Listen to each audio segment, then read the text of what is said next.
tous, bienvenue sur cette nouvelle vidéo. Aujourd'hui, je vous propose la suite de la vidéo d'hier. Donc, pour rappel, on est sur les finances publiques, là, sur plusieurs vidéos. Essayez de comprendre les finances publiques locales de façon la plus simple possible. Et donc, hier, pour rappel, c'était une vidéo sur les dépenses des collectivités. Aujourd'hui, je vous présente la suite logique, c'est-à-dire une vidéo sur les recettes. Donc, pour comprendre d'où provient l'argent des collectivités locales. Vous savez sûrement, si vous préparez les concours, que ça provient de dotations de l'État, de fiscalité locale, mais ici, dans cette map, je vous propose une réponse plus précise pour mieux comprendre ce sujet. A tout de suite. Comme pour les dépenses qu'on a vues dans la vidéo précédente, les recettes sont divisées en deux sections. Donc, la section de fonctionnement, la section d'investissement.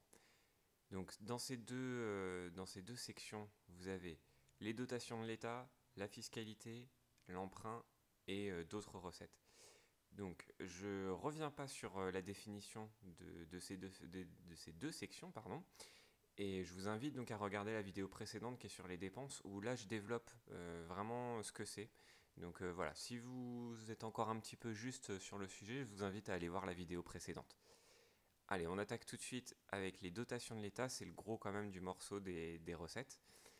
Donc il y a un principe de base qui est que tout transfert de compétences doit s'accompagner d'un transfert de moyens.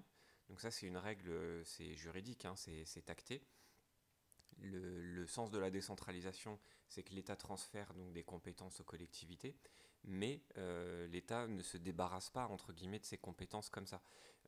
Il est obligatoire pour lui de transférer aussi des moyens, donc moyens financiers. Ça, c'est ce qu'on va voir avec les dotations de l'État, et puis des moyens humains. Donc ça, c'est le personnel.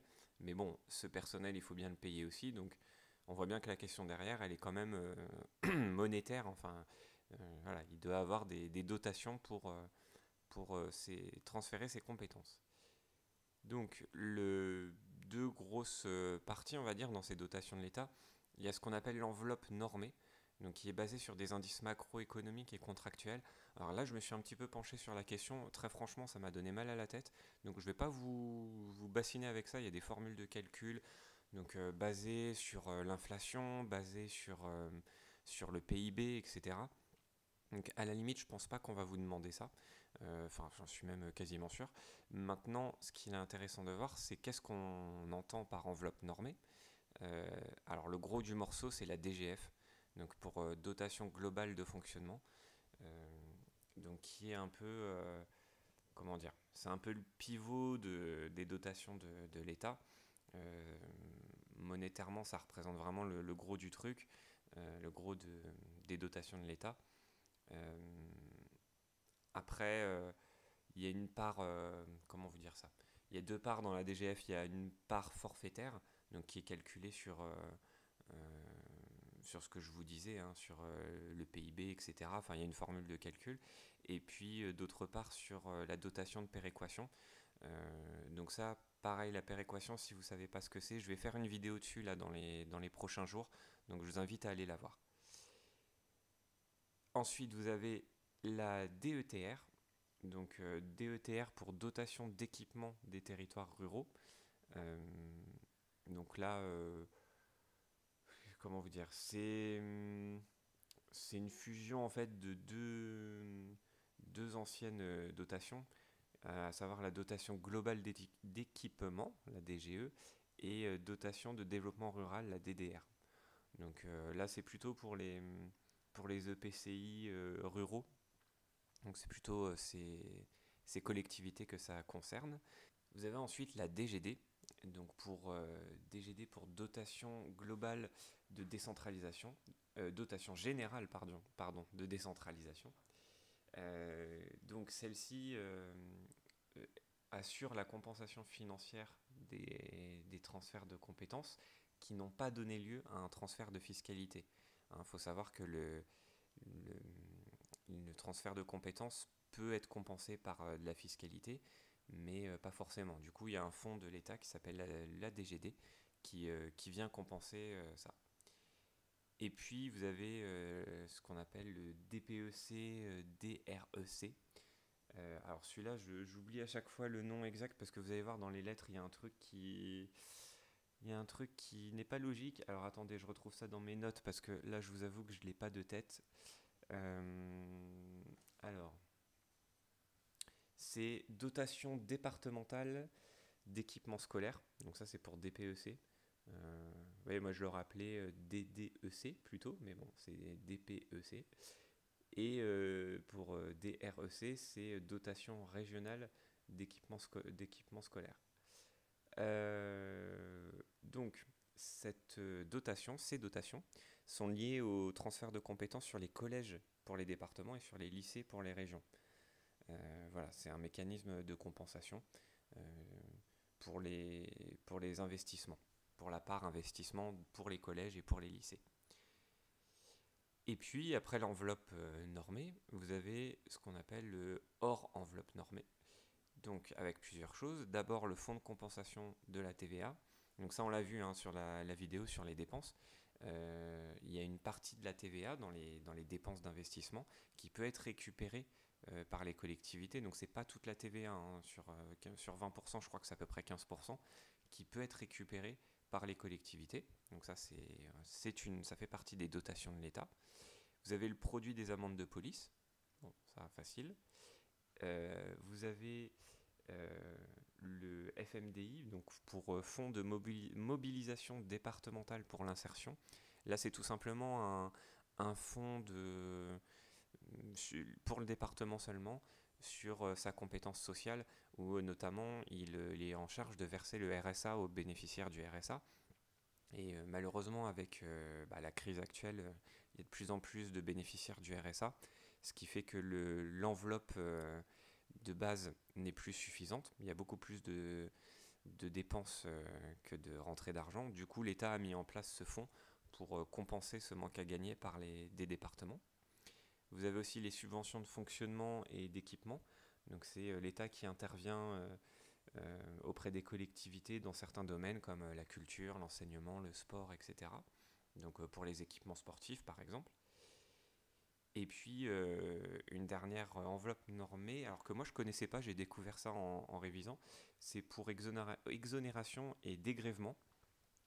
Et là en fait, enfin je ne savais pas, c'est une part vraiment importante des dotations, puisque ça représente à peu près 20 milliards d'euros en 2010, donc c'est quand même considérable, et ça représente à peu près 70% du montant des dotations hors enveloppe normée. Donc là, sur ce qu'on est en train de voir, hein, du FCTVA à là, ça représente quand même 70% de ça. Donc c'est absolument énorme.